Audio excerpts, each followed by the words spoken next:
정치권 관심 뉴스들 진단해보는 나이트 포커스. 오늘은 민현주, 신경민 전직 의원 두 분 모셨습니다. 어서 오십시오. 네, 안녕하세요. 예, 안녕하십니까. 자, 윤석열 대통령이 간호법 제정안에 대한 제2요구권, 즉 거부권을 행사했습니다. 취임 후 두 번째 거부권 행사인데요.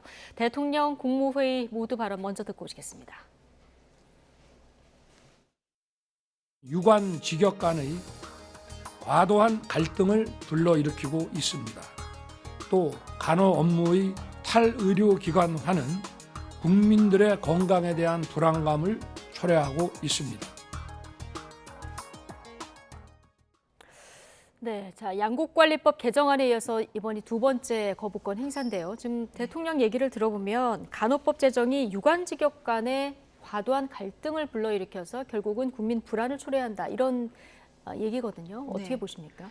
우선 지금 간호사 관련된 처우 개선이나 이런 지금 이슈가 되고 있지 않습니까? 네. 이거에 중요한 게 의료법 내부에서 다 담겨져 있기는 해요.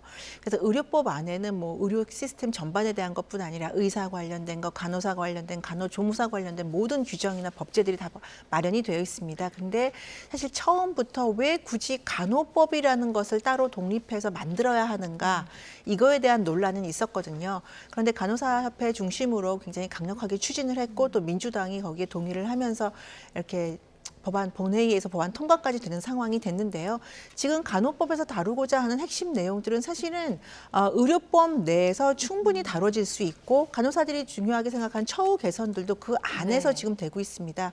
뭐 앞으로 얘기를 말씀을 드리겠지만 쟁점이 되고 있는 이슈들도 간호법 내에서 지금 간호사들이 주장하는 것은 예. 큰 문제가 안 된다. 이미 의료법 내에서 그걸 막고 있기 때문에 간호사들이 뭐 독립 개원을 한다든지 아니면 뭐 간호조무사들과의 예. 그런 카스트 제도 이런 것들은 문제가 안 된다, 걱정 안 해도 된다라고 하고 있어요. 예. 그렇다면 굳이 왜 간호법이 필요한 것인가? 지금 의료법 내에서 간호사들의 처우 개선도 충분히 이루어질 수 있다면 지금 말씀하신 직역 간의 갈등이죠. 의사나 간호조무사들과의 이렇게 첨예한 갈등을 유발하면서까지 굳이 간호법이라는 것이 새로 제정이 되고 통과가 될 필요가 있는가? 이런 점에서 아마 윤석열 대통령이 고민 끝에 이제 제의를 요청한 거라고 생각을 하고요.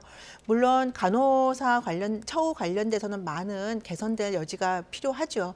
그런데 이것을 굳이 이렇게까지 심각한 갈등으로 길거리로 내몰면서 의료진들이 이렇게까지 우리가 국민들을 불안하게 하면서까지 할 필요가 있을까? 이거에 대해서 다시 한번 국회에서 논의를 해볼 필요가 있다라고 생각을 합니다. 예. 신경민 의원님, 지금 말씀하셨듯이 간호법은 개정이 아니라 제정 아닙니까? 새로 만드는 건데 의료법 안에서도 간호사의 처우를 개선할 수 있는데 이걸 왜 처음부터 따로 떼어서 논의를 시작했느냐? 자, 이 얘기를 해주셨거든요. 처음에 이게 어떻게 시작이 된 겁니까? 이거 국힘당이 한 거예요. 국민의힘이 먼저 한 겁니까? 네, 20년 가까이 됐어요. 정확하게는 20년은 좀 안 됐는데요. 국힘당 계열의 의원들이 그 당시 의원들이 몇 분 간호사 출신이죠. 그 직역에서 나오신 분들이 의료법만 가지고는 안 된다. 간호사가 필요하다. 그리고 지금 병원의 진료 체계에서 간호사들이 굉장히 중요한 역할을 하고 있는데도 불구하고 의료 체계에서 너무나 소외당하고 있다라는 병원의 진료 체계 안에서 문제점으로 시작이 예. 됐어요. 그런데 세월이 지나면서 그거보다는 더 좀 심각한 다른 문제가 생긴 게 고령화하고 지방 소멸 문제가 생긴 거예요. 예. 그러면서 이 문제를 제대로 다루기 위해서는 간호사의 어떤 위상 제고, 위상 변화가 필요하다라고 하면서 성격이 약간 좀 변화는 됐죠. 예. 그러면서 이 문제를 20년 가까이 간호사들이 싸운 겁니다. 네. 그러다가 이번에 이제 이 문제가 정식으로 거론이 되고 그 사이에 논의됐던 것들을 다 모아가지고 간호사법이라는 제정법을 들고 나왔고요. 여기에 이제 뒤늦게 민주당 의원 몇 분이 가세를 한 거고요. 이 뼈대를 20년 동안 계속 갖고 오고 여기까지 끌고 온 것, 추동력도 결국은 국힘당에서 가지고 온 거고요. 이 문제가 지난번 대선 국면에서도 문제가 돼가지고 양당의 대선 후보들이 다 지지를 보냈습니다. 예. 처음에는 국민의힘 전신당에서 추진을 했었고 합의가 안 되다가 지금까지 왔는데 지금은 좀 민주당이 추진하는 이런 상황. 물론 그 사이에 말씀하신 대로 사회적인 어떤 구조가 좀 변했다는 얘기도 같이 더해 주셨는데 자, 지금 뭐가 문제길래 직역 간에 이렇게 다툼이 있고 분쟁이 있는지 저희가 그래픽으로 정리했는데 잠시 좀 보실까요? 첫 번째 이제 지역사회 간호라는 이런 부분인데요. 자, 의료연대는 간호사가 의사 지도 없이 단독 개원할 수 있도록 한 것이다. 이렇게 해서 반발을 하고 있는데 간호사협회는 간호법 제정안에 간호사 업무는 진료 보조라고 명시를 하고 있다. 이렇게 얘기를 하는 게 하나 있고요. 그리고 간호조무사 그 자격이 고졸로 된 부분에 대해서 간호조무사협회는 이게 한국판 카스트법이다. 이렇게 얘기를 하고 있습니다만은 간호사협회는 아까 민현주 의원께서 지적해 주신 대로 복지부가 의료법의 신설한 규정이다. 이렇게 얘기를 하고 있습니다. 대통령 공약 파기한 거냐? 민주당은 파기했다는 얘기를 하고 있는 거고요. 당정에서는 대통령의 공약은 간호사 처우에 대한 원칙적인 얘기였다. 이렇게 얘기를 하고 있는 상황인데요. 이 중에서 지금 어떤 부분이 가장 그 쟁점이 되는 겁니까? 지금 이제 앵커께서 말씀해 주신 대로 두 가지인데요. 지역 사회에서 이제 의사의 지도 없이 혹시 간호사가 개원할 수 있는 것이 아닌가, 이제 이거에 대한 의구심이 있는 거죠. 물론 의료법에서는 의사의 지시나 그 지도 없이는 간호사는 단독적인 의료 행위를 할 수 없습니다. 그래서 이제 간호법 제정을 주장하는 간호사협회에서는 걱정할 필요 없다. 이미 의료법에서 못하게 되어 있기 때문에 이건 문제 없다라고 얘기를 하고 있지만 사실은 간호법에 지금의 이 규정이 들어가게 되면 앞으로 논란이 생길 여지가 많아지고 있는 거죠. 그러니까 고령화 사회, 아까 이제 신 의원님께서도 말씀하셨는데요. 고령화 단계를 우리나라보다 먼저 경험했던 일본이라든지 다른 몇몇 국가들에서는 개호보험이라든지 이런 걸 통해서 간호사들이 직접적인 행위를 하고 있습니다. 그러니까 의료 행위라기보다는 어떤 돌봄 기능을 하고 있죠. 그러니까 이 근거가 되는 지금 당장은 의료법에서 금지하고 의사의 지도 없이는 안 된다라고 해서 금지하고 있으니까 걱정할 필요 없다라고는 하지만 이 문구가 들어감으로 인해서 앞으로 의료법이 개정이 됐을 때 개정이 될 수 있는 근거를 마련하는 것이 바로 저는 간호법의 이 문구, 그렇죠. 네. 그래서 그 문구, 이 문구가 될 수 있고요. 뭐 현실적으로 우리나라도 고령화 사회, 특히 아까 말씀하셨듯이 농어촌이나 낙후된 지역에서 어르신들을 모시는 문제들을 다 의사들이 할 수 없기 때문에 어떠한 그런 제도적인 방침이 필요할 때 충분히 이런 것들을 개정해서 내지는 앵커께서 말씀하신 대로 시행령을 통해서 이것이 우회적으로 실시될 수 있는 이런 우려들을 지금 의료법 내에서는 많이 걱정을 하고 있습니다. 근데 지금 상황에서 간호사, 물론 이제 앞으로는 어떻게 될지 모르죠. 10년이나 20년 후에 또 어떠한 상황에서 어떻게 개정이 될 수는 알 수 없지만 지금으로서는 의사나 아니면 간호조무사들 관련해서 이런 규정들이, 이런 문구들이 향후 개정이 돼서 의사들의 권한이라든지 의사들의 영역을 침범할 수 있다는 그런 우려들이 나오는 것이고, 그렇다면 이런 것들을 이해 조정을 어떻게 할 것이냐, 지금 의료법 자체를 그럼 다시 다 손을 봐야 하는 것이냐, 이런 문제까지 나갈 수 있기 때문에 하나가 문제가 되는 거고요. 두 번째는 간호조무사 자격인데요. 사실은 이거는 몇 년 전에도 한번 이슈가 됐던 문제입니다. 2년제 대학에서 간호조무사 조무과를 만들려고 했다가 간호사들의 아주 큰 반발로 무산이 된 적이 있습니다. 그러니까 간호사는 4년제나 2, 3년제 대학에도 이미 설치가 되어 있거든요. 그래서 간호조무사의 학력이나 자격 규정을 제한함으로 지금은 고등학교 졸업이나 아니면 관련된 학원을 이수함으로써 간호조무사 자격증을 딸 수가 있습니다. 그래서 이런 것들 자체가 앞으로 지금 당장은 뭐 의료법에서 간호조무사들도 4년제 대학 나온 사람이 40% 이상인데 무슨 얘기냐라고 간호사들은 이야기하고 있지만 이 규정이 됨으로 인해서 앞으로 간호조무사의 자격을 추가적으로 제한할 수 있는 위험이 있기 때문에 그러면 지금 이 규정은 의료법에 신설된 규정이니까 이걸 없애면 된다는 말씀이신가요? 그러니까 그런 규정들을 그러면 다시 손을 봐야 되는 것이냐. 그러니까 여기 보건복지부에서 의료법에 지금 만든 규정이지 우리랑은 상관없다라고 얘기했지만 간호법에 이 규정이 들어가게 되면 향후 이 규정도 의료법도 수정이 될 수 있는 근거를 마련하게 되는 거죠. 그래서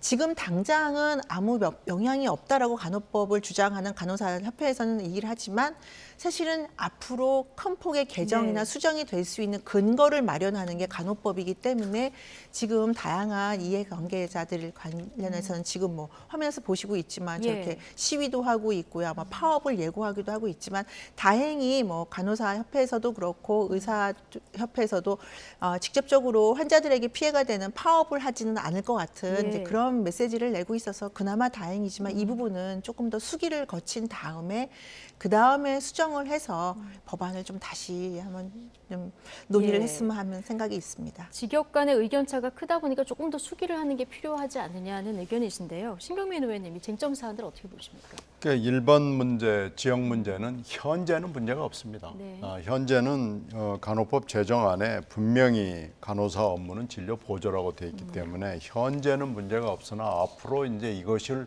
큐거리로 해가지고 어떻게 될지 모른다는 우려를 의사들 쪽에서 지금 하는 거고요. 예. 두 번째 문제는 간호조무사들 쪽에서도 반대를 하는 거예요. 현재대로 하는 것이 좋겠다라는 거고요. 그래서 이 문제는 어떻게든지 뭐 이해관계를 조정할 수 있는 거고요.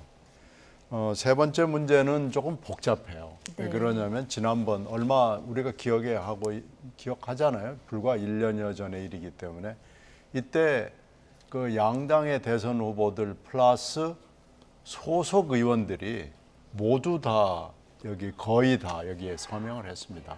국힘당에도 약 절반 정도 조금 넘는 분들이 서명을 하고 자기들 육성으로도 지지한다고 얘기를 했기 때문에 이 문제가 있는 거고요. 또 하나는 지금 여기에는 안 나와 있습니다만은 큰 병원은 문제가 안 됩니다만은 중형 병원 이하의 병원에서는 의사들이 퇴근을 하고 난 이후에 간호사들만 남아 있는 병원이 꽤 됩니다. 예. 이런 경우에 그럼 어떻게 할 것이냐라는 문제가 생기거든요. 그래서 사실은 진료 체계 문제에서도 이 문제를 그러면은 우리가 비상시에 특히 야간에 휴일에 어떻게 해야 될 것이냐라는 문제가 남아 있어서 사실은 이렇게 거부권을 덜커덕 행사하기보다는 충분히 여야가 보건복지부하고 각 직역하고 얘기를 해서 이 문제를 어떻게 할 것이냐를 얘기할 수 있는 시간이 굉장히 많았습니다.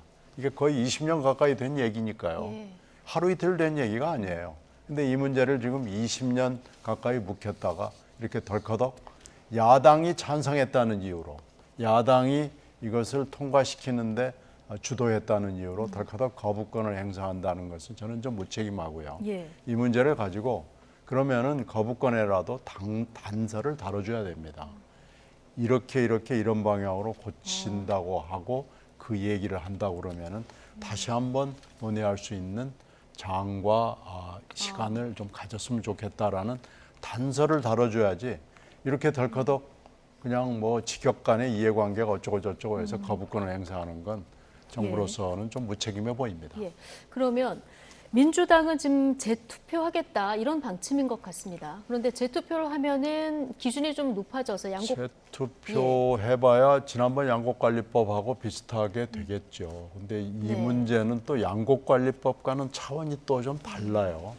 이건 의료체계 전반에 관련된 문제이기 때문에 이렇게 험하게 이런 이슈를 다루는 것은 저는 좋아 보이지 않습니다. 예. 그러니까요. 재투표를 하게 되면 이게 제적 과반 출석의 3분의 2 이상 찬성이 필요하기 때문에 사실은 굉장히 허들을 넘기는 불가능한 상황이라서 양곡법처럼 폐기될 가능성이 크거든요. 자, 그러면 지금 말씀하신 대로 뭔가 여야 간에 지금부터라도 쟁점 사안들에 대해서 좀 협의를 해야 되는데요. 자, 합의를 도출할 가능성 어느 정도 된다고 보십니까? 사실은 원내 의원들과 현역 국회의원들과 이야기를 해보면 네. 뭐 100% 반대한다, 절대 안 된다 그런 입장은 아닌 걸로 알고 있어요. 그러니까 충분하게 좀 더 논의를 해보자. 그리고 지금같이 간호법 제정을 밀어붙이는 분위기에서 네. 그러니까 제대로 된 수기도 안 하고 그리고 다른 이익 단체들하고도 이해관계 당사자들과도 제대로 협의도 안 한 상태에서 이렇게 덜컥 통과시킬 수는 없다 이런 입장인 거거든요. 그리고 간호사 관련 아까 말씀하신 대로 신 의원님도 말씀하셨지만 간호사 처우 관련되는 필요성에 대해서는 다 동의하고 있습니다. 그래서 저는 그 내용적인 면에서는 충분히 앞으로 논의를 통해서 뭐 제정안이 아닐지라도 의료법 내에라도 충분히 담아낼 수 있는 가능성은 있다. 그런데 다시 제정안으로 가는 것에 대해서는 조금 의원들이 아마 조금 더 좀 신중해야 할 필요가 있지 않나 그런 생각들을 가지고 있는 걸로 알고 있습니다. 예. 국적 뭔가 타결 가능성이 좀 현실화되기를 국민들이 좀 바라고 계실 것도 같은데요. 그런데 앞으로도 민주당이 좀 단독 처리할 것 같은 법안들이 남아 있고요.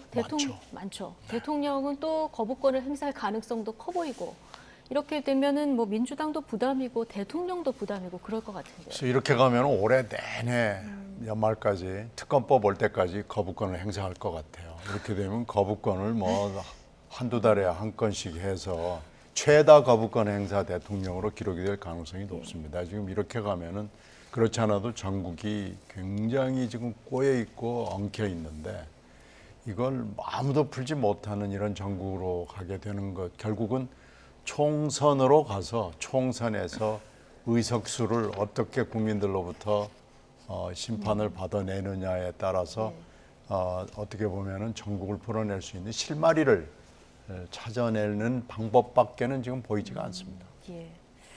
자, 앞으로 국회에서 어떻게 또 이 간호법 제정 관련해서 또 의료법 체계 내에서 할지 제정안을 다시 한번 투표를 할지 이 부분 좀 지켜보도록 하고요.